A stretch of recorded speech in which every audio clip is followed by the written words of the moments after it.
Answer.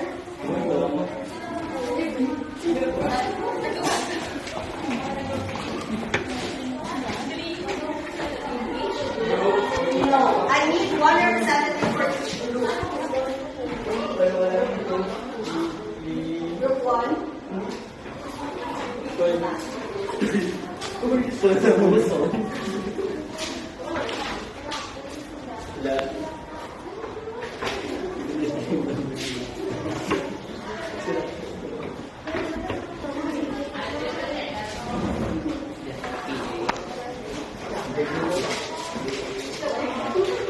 Okay, thank you so much. Okay, so we have 3 words for here. We have the tools, equipment, and paraphernalia. So we will check if your answers are correct. Okay, for set 1, the answer of group 1 is tools. Do you think the answer of your classmate is correct? Yes. Okay, that is correct. That is tools. So these 4 pictures are considered as tools. What about the second picture? That equipment is correct? Yes. Okay, let's see. Yes. Okay, very good. It is equipment. And lastly, what about this one? How do you read this? Paraphernalia. Okay, very good. So do you think paraphernalia is correct? Yes. Let's see. Okay, very good. That is paraphernalia. Okay, so based on our activity and based on the words and pictures provided, what do you think is our top word? Please raise your hand if you want to answer. Yes, we want. Tools, equipment, and paraphernalia. Okay, let's see if your answer is correct.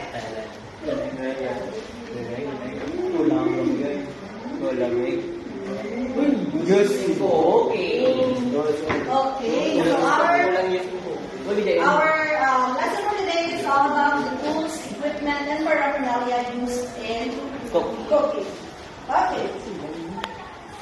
So before we proceed, may I ask first, do you know how to cook, class? Yes.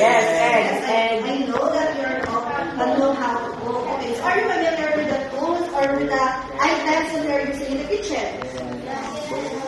So some are says yes and some says no. So it means that not all of you are familiar. So today we will be learning about those tools, equipments, and materials used in cooking. Okay, but before that, let me ask first who have a idea what is tools? Anyone? Yes, Ruben. It is a handheld tools used for cooking or in our kitchen. Okay, so according to Ruben, what is a handheld tools? Okay, let's see if your answer is correct. Okay, so when we say tools, it refers to, please read. Tools, these are handheld utensils or instruments used to perform specific tasks in the kitchen. They are generally smaller and easier. Okay, so when we say tools now, it refers to smaller and easier things that we use in cooking. And usually it is the common the things that we are using in the kitchen. What about the equipment? Do you have an idea what is equipment? Anyone? Yes, Miss Paul. Or electrical equipment tends to be more permanent and it's not easily moved as tools. Okay, so when we speak about equipment, it refers to larger items and usually it is electric or it uses electricity. What about the next? Paraphernalia. Do you know what is paraphernalia? Okay, so when we say paraphernalia, I know you're not familiar with this. So, Christine, can you please read? Paraphernalia are items or accessories that are not necessarily essential for cooking but can be helpful. Okay, thank you. So when you say paraphernalia, these are usually things in the kitchen that the same as tools, but we can cook without them. So there are, we can say that they are just alternatives.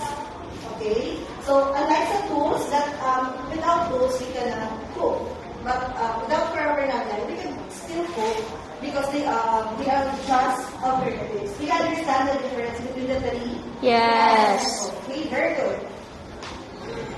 Okay, so now, may I request one representative to come here in the front? But before that, I have here different things.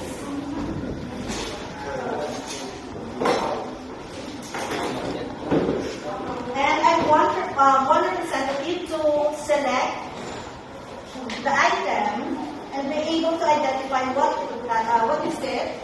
And in this state, it belongs to the tools, equipment, or paraphernalia. I have here our ramp in the oven.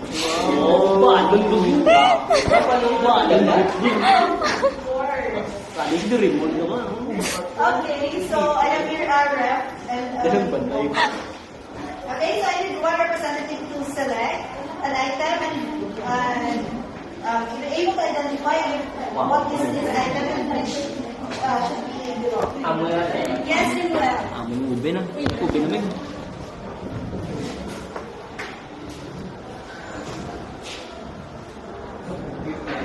Tools, Meg. Sabit mo na, Meg. Yes, Rimuel. Kabal. Face your classmate. Face your classmate. Easy. Ano na siya? Ano nga to? Ang wish. Wish. Ano ba? Okay, so how do we use the words? Ay. By using the ingredients. Okay, so let's see if your answers are thinking as well.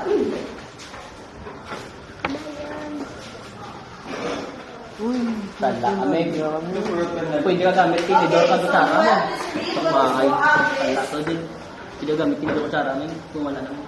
These there are used for beating eggs or butter, and for blending gravy, sauce, and salt. Okay, so when it's, so wormies or bees are used to whipping the egg in the butter as well as blending the gravies, sauce, and soups. Okay, are you familiar with this item? Yes. Okay, so it belongs to paraphernalia. So why do you think it belongs to paraphernalia? So there are alternatives na that we can use without worries. What do you think is it? Pork. Pork. Very good. We can use pork instead of worries. Okay, do you understand why it belongs to Yes. paraphernalia? Okay, very good. Next, I need one person. Yes. Tyros. Oh, yes. I think like Hindi ganito. Oh my God! Ito si Manipulot.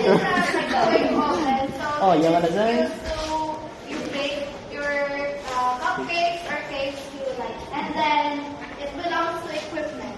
Okay, let's see. Do you think the answer of your classmate is correct? Yes. Okay, let's see. Da. Okay, your answer is correct.